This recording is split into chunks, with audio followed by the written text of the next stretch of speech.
Welcome to Instant Belly Fat Burner. Finally, discover the secrets to lose weight. The whole truth on how to get a flat belly and totally regain your health with no exercise required. You know the drill, getting up in the morning feeling like a walrus. You don't want to look in the mirror because you hate what you see. You feel ashamed and discouraged. You ask yourself, as you have so many times before, why me? And why can't I lose any weight? When I was about 15 years old, I remained on 60 kilos for years, and I still remember the great feeling of being slim and flexible. Even through my early adolescence, I weighed only 65 kilos, slim as a racehorse and full of energy. Later, I became a martial arts teacher, and they said a pretty good one at that. Maybe no Bruce Lee, but some comparison was made in that direction. I got married a few times, had a few kids, and lived an ordinary life as a builder, working hard every day on the building site. Then one morning it struck me when I caught a glimpse in the mirror. Oh my God, I look so fat. Where did it all come from? I was feeling so bloated and uncomfortable. A great symbol of healthy living and great fitness, right? Gone were my six-pack abs, my sculptured chest. Yes, I even had man boobs. Yuck. Love handles were protruding on both sides, and the start of a floppy overhang was developing. I tell you honestly, my self-esteem took a major dive on this day. Here I was, a karate master, looking like a sumo wrestler. That year I stopped teaching martial arts and I never went back. My instructors were horrified and proclaimed, "What's going to happen to our school?" But my mind was made up. We had to close. I could no longer justify being a fitness icon who could not even reach his feet. I know what you're thinking. That's it. He's done. But oh no, you're wrong. It was just the beginning and more bad news was in store for me. Concerned about my health, I went to the doctor to have a blood test, and what would you know? My prostate count was up, and the doctor called me into his office and said, "You need a biopsy, and you need to care more seriously about your health, your lifestyle," as if I wasn't already. "And if you don't, you will become a type 2 diabetic in only a short while." No kidding, really? More blood tests later, it was established that my testosterone had dropped and I was developing estrogen instead, hence the man boobs. Seriously, my friend, I felt I was going to die, and vivid pictures of prostate cancer flashed in front of my eyes constantly. It was like I was being drawn into this spiraling funnel of misery, sucking me down, down, down, down. I went to my parents, who were elderly, with the intention to inform them of the very worst thing that any parent could ever experience, the ultimate death of a child before their time. I stood in front of them both, and my head was literally exploding in grief, and my eyes turned watery. I wanted to cry like a baby and get my mama to hold me once again and tell me that everything was going to be okay. But something stopped me, a small voice in my head. I did not know from where it came, but it kept repeating, "Not yet, don't give up, you can fight this thing." It shocked me, and I held back the avalanche of emotion that was seconds away from overflowing like the spilled water from a dam. I quickly excused myself and headed back home again and got onto Google to try to make sense of what I had and, more importantly, how I was going to deal with it. I suddenly remember a quote that goes, "It's not what happens to you, it's how you deal with it." This started a daily regime of endless research into what was happening to me, hours and hours in front of the computer, sometimes into the very early morning. My mission I first had to identify the more acute problems, just to keep me from thinking that all of me was going bad, which I think you would agree it was. These are the problems that I found, and in no particular order: prostate issues, hormones out of whack, man boobs, decreased level of flexibility, gout, dryness of my skin, joint pains, all the joints, stomach ache, diarrhea, constipation, diminishing eyesight, bloating, constant heartburn, brittle gray nails, lower back pains, lethargic, depression, and oh, I forgot, ED, erectile dysfunction, and a total loss of libido, which in turn ended my marriage as my wife left me. Extreme loneliness, sleep disorder, suicidal tendency. Who would have thought? Imagine coming into any doctor with that list of complaints. I was actually prescribed psychological help for a few sessions, and I joke about it now, saying that once I told all my problems to my counselor, she committed suicide herself. Luckily, however, I lived to tell the story, and so let me tell you what I did, which I'm sure will help you realize that it's never too late for a change, and that you too can fight anything yet you may experience and return to a normal existence full of life, good health, and happiness. Let me just make it clear, though, that the following solution is based solely on my experiences. I'm not a medical practitioner and have no medical background whatsoever.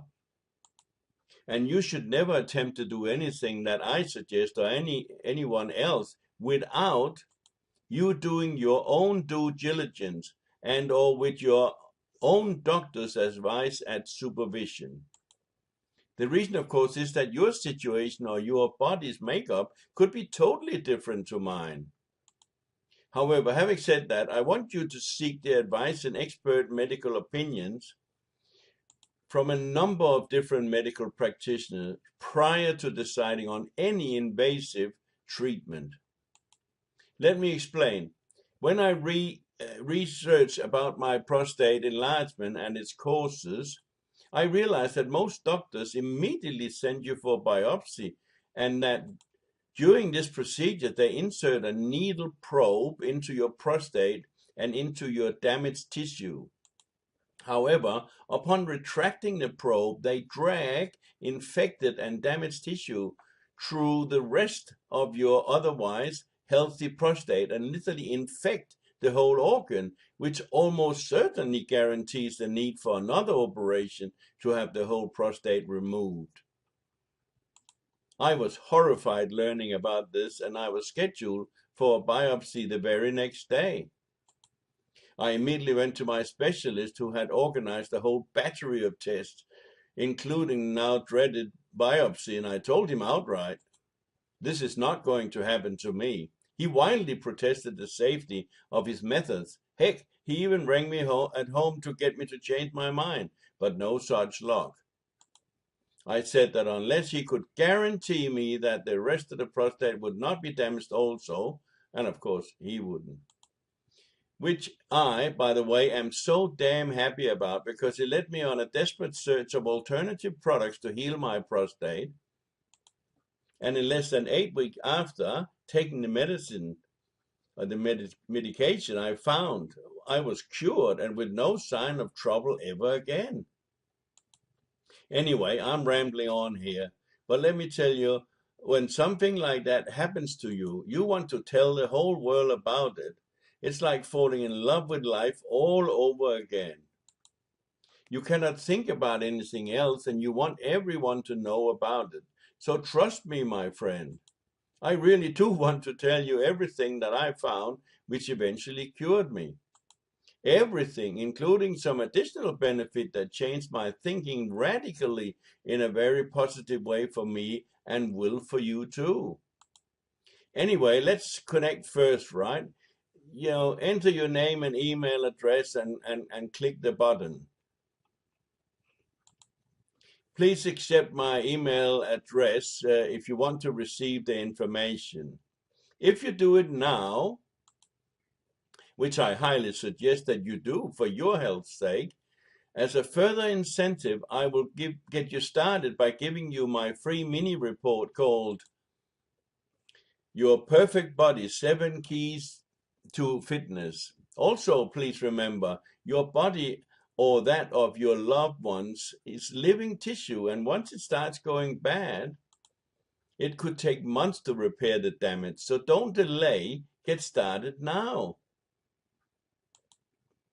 Identifying some of your major areas of concern and understand this. What gets left often stays that way, forgotten, until one day something happens to remind you and you realize, damn, I had the chance to do something about it, but I let it slide. Now it's too late. Like my own Uncle Life, who developed bone marrow cancer, but insisted on treating it with alternative medicine, only to realize that he was too late for that, and he died still regretting his decisions. May he rest in peace. As mentioned earlier, there is a time and a place for everything, like my friend Sita's grandchild, a very beautiful little 4-year-old girl with the most stunning dark eyes and a charming smile that melts your heart. I did not see her for maybe 3 months, but before that, she weighed only about 14 kilos. But now her body weight had increased dramatically by a massive 1.5 kilos. How did this happen? And more importantly, how was this allowed to happen? She looked so different to me, I could not believe it. Her face was choppy and her body looked bloated with now obvious breasts. She now looked like this. I really wanted to complain to her mother about the state of her child, but the mother herself is battling severe obesity also, so I waited for her to speak. Maybe she saw disapproval in my eyes. She said, "Oh yes, she has put on some weight since you saw her last. But I feed her only healthy stuff, and when her daycare told me she was getting overweight, I told them too, that I even give her as many as 3 apples a day. That they told me that this was too much and that she should only have 1 apple per day. Seriously, it's fruit, for heaven's sake. It's supposed to be good for her, right?"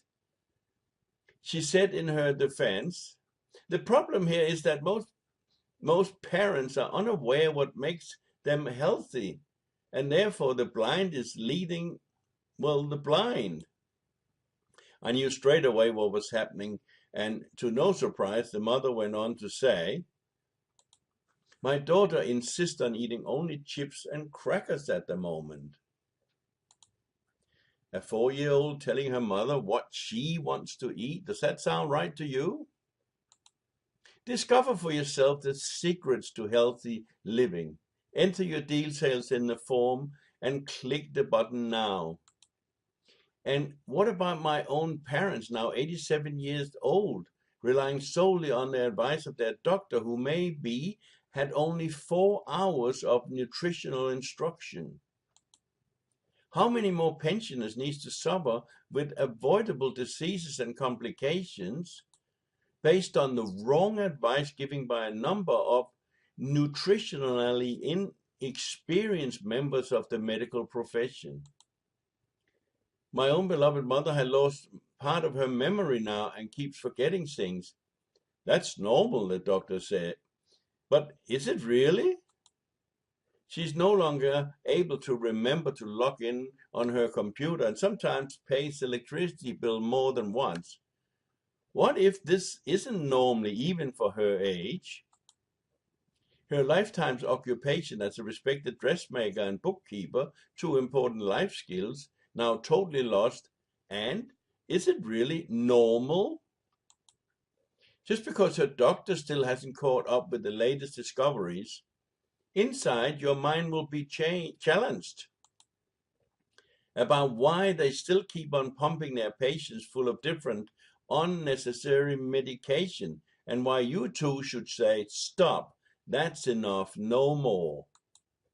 Maybe you too can also make a difference in someone else's life when you realize the secrets to why people are getting unhealthy and obese, and how you can actually do something about it. For the answers to these and many more questions, don't delay. Enter your name and email and click the button below. Thank you for listening.